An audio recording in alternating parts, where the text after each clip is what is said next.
Hey YouTube, welcome to the first episode of What Sense Does It Make?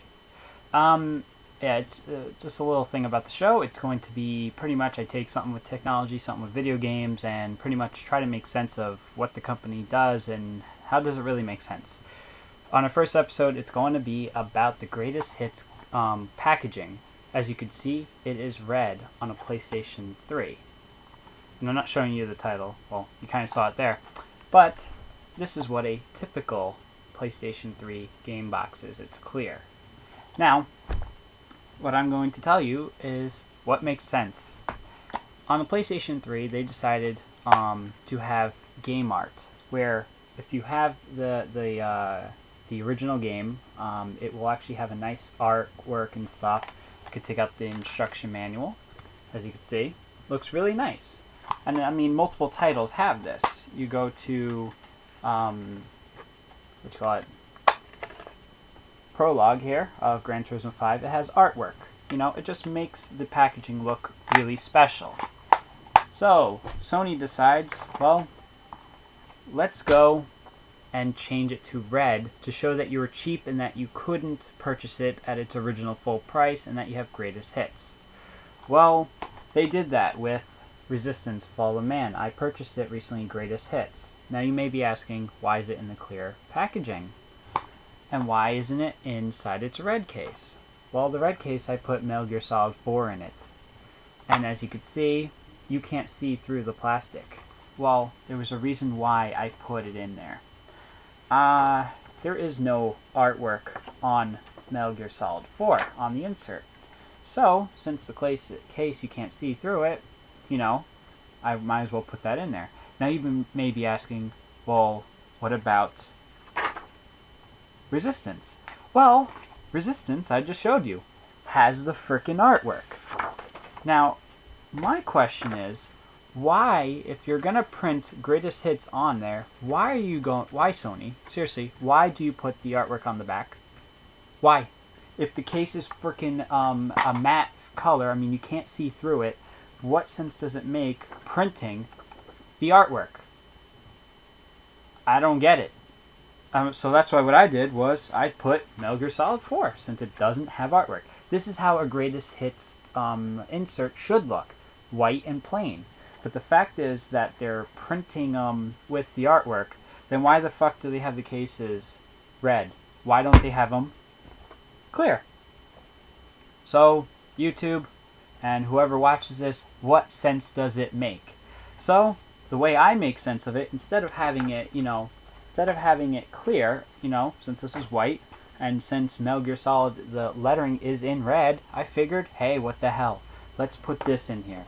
Let's put, a white cover slip into something that you can't see through anyway.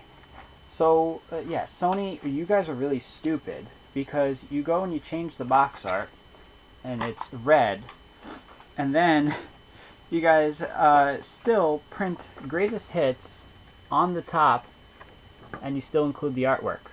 Why? So what I decided to do was take the one that my Metal Gear Solid 4 came in and slip in the insert if it wants to cooperate. So yes, still new at this whole production video stuff. Once I'll be doing more editing, so none of these mistakes happen. But as you can see, the artwork's here. The disc is in my PS3, and it comes with everything. I mean, it just really begs the question, if they're going out of their way to manufacture a red colored case that you can't see through, then why the hell they still bother putting the artwork on the back of the insert? Now, what I propose Sony should do, this would make absolute sense, would be instead drop the whole red cases because they're stupid and they look ugly and they really show out in your collection. It really makes the collection look crappy because unless you have either clear or red.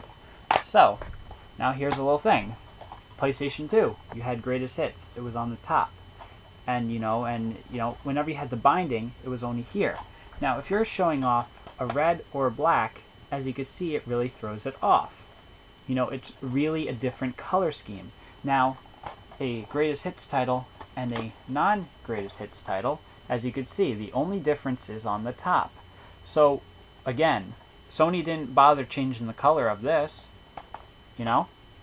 And the funny thing is, when they introduced the Greatest Hits collection on the PlayStation 2, believe it or not, this was a Greatest Hits.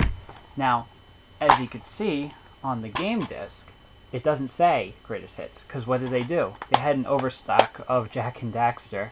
They actually put a shrink wrapping, and I wish I kept it. I could have sworn I did, but I can't find it. They actually had a shrink wrapping which had Greatest Hits on the shrink wrapping. So as soon as you took off the shrink wrapping, it would actually show this as a regular retail price game and not a part of the Greatest Hits collection.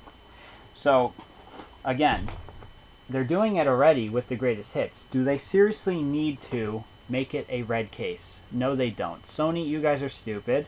And you guys, really, what sense does it make? And that's why I'm starting this whole series, because companies do this all the time. They really don't make sense of anything. Because if you're gonna waste your money, manufacturing these inserts, and you're already bothering putting the artwork still on there, and you're still printing Greatest Hits, why don't you guys do yourselves a favor and stop, manufacturing the red cases? Keep it with the clear cases. Put a shrink wrapping around it that has red or something, or that emphasizes the Greatest Hits, and problem solved. You wouldn't be wasting your frickin' money on the frickin', insert autograph, the design and everything. So Sony, seriously, what sense does that make? And thank you, YouTube, for watching episode 1. Any suggestions of what I should make in the future, post in the comments or private message me. Thank you.